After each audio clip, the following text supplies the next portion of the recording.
The last regional weekend was absolutely insane, and the engine meta is essentially back into Yu-Gi-Oh! Let's discuss.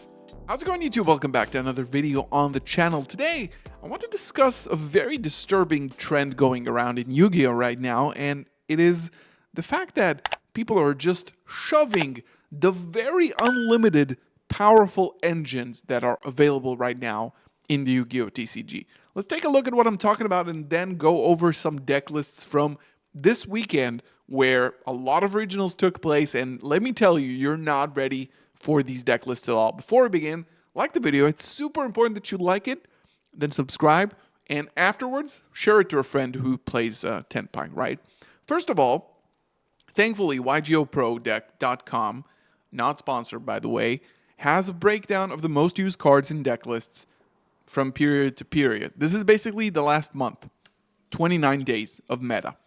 Now, obviously, these are very common. You know, you got Lancia, people are playing a lot of it. But then, like, on the third row, 49% of decks, which is half the decks in the game that are topping events right now, half are playing all these cards, which is nuts, right?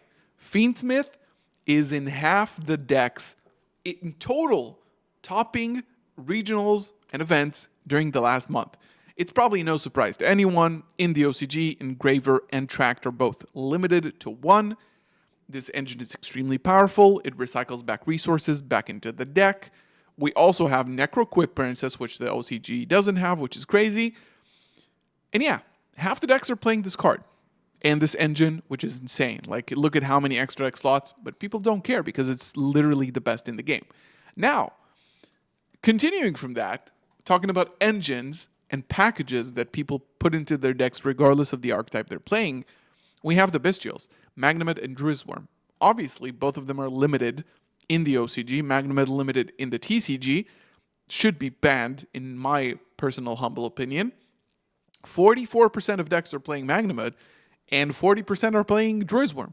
So every second and a half deck is playing Bestials in the deck. Again, super powerful engine, gives you bodies, deals with the Fiendsmiths that are in half the decks as well.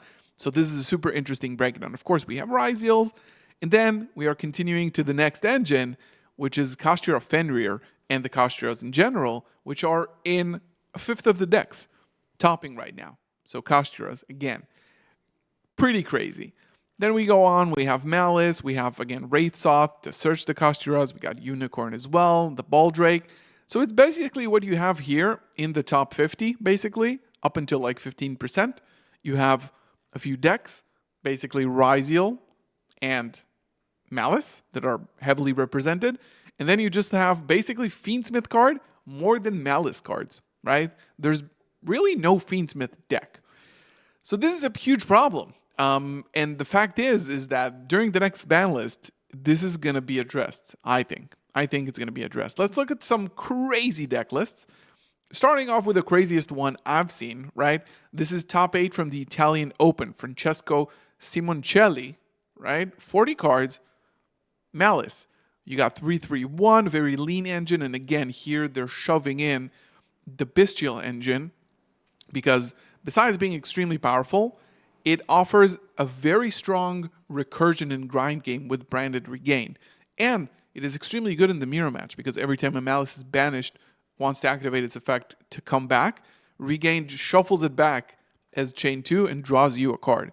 And hand traps, which you haven't seen. But then you start going into the extra deck, right? And I'm like, okay, sure, fine. We have Access Code, we have Little Knight, Decoder, Link Spider. What is this?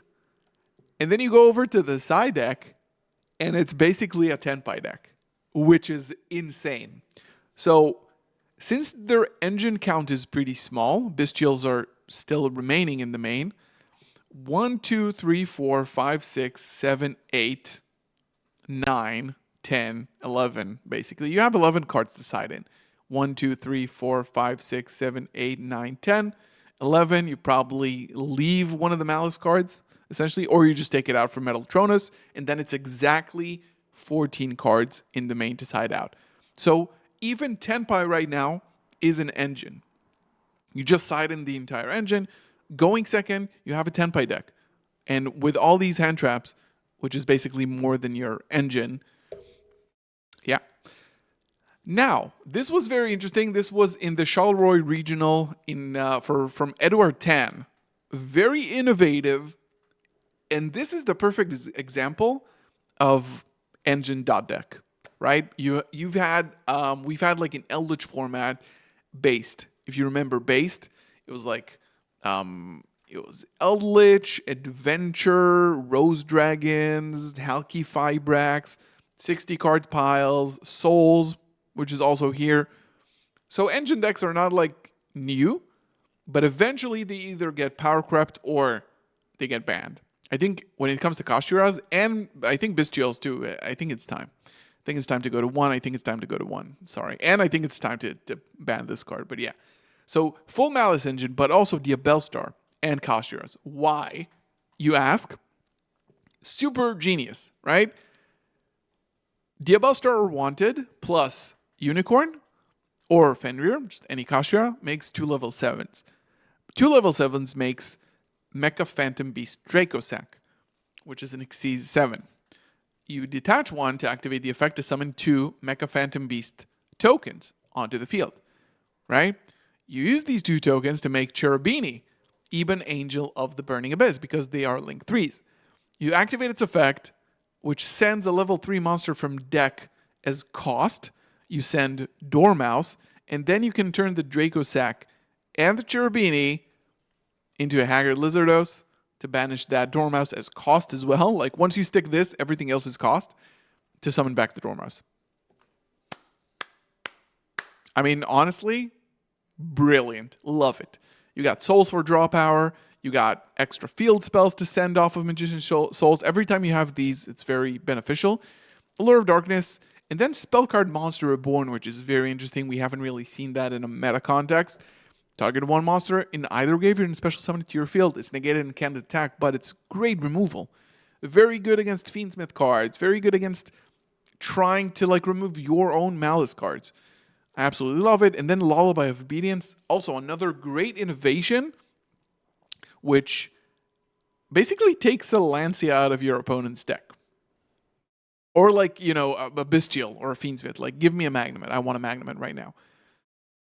It's kind of busted, to be honest. And then again, Bestial, Fiendsmith, Azamina, Malice. Like, no deck can just be pure anymore. You're using the Sinful Spoils engine with very little non-engine, to be honest. But yeah, you're able to push very hard. Now, Tenpai, again, as we mentioned, is also sort of an engine right now, right? It's not really a deck anymore. Look at how many, there's like 6, 7, 8, like 8 Tenpai cards in this deck. Finito, right? And then Engine 2, Engine 3, Engine 4. This is what the meta looks like today. A deck that can just push through everything, and since every single engine does so much, and this is the big design problem in my opinion with Yu-Gi-Oh! Right now, since every engine does so much, interrupting one engine and continuing with the other one is just too strong.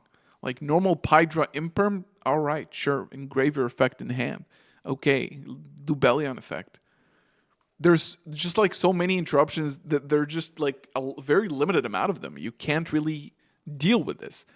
Ryziel is also playing these cards. There's like zero synergy, right? You're even locked out of activating X's effect if there are non-level or rank 4 monsters on the field.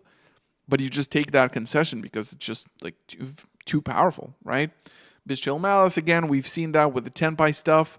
And then lastly, Dragon Fiendsmith, combining a huge engine of Bestials, basically almost as many as you can get besides one Baldrake and the Bestial Aluber. And then you have the Fiendsmith engine, and then you have like 5 dragon cards and like Striker and Seals, just because they're extremely strong. And yeah, this is what the meta looks like today. I think that it's super interesting to see because the splashability of this engine means that it highly limits design space in new cards right now because everything is just going to get jammed into it. I think that these engines are expecting a huge, like, since they're not going to be power crept for sure, there's a huge target on their back. Let me know what you guys think about the meta, the staples, the engines. Is it healthy? Is it good for the game?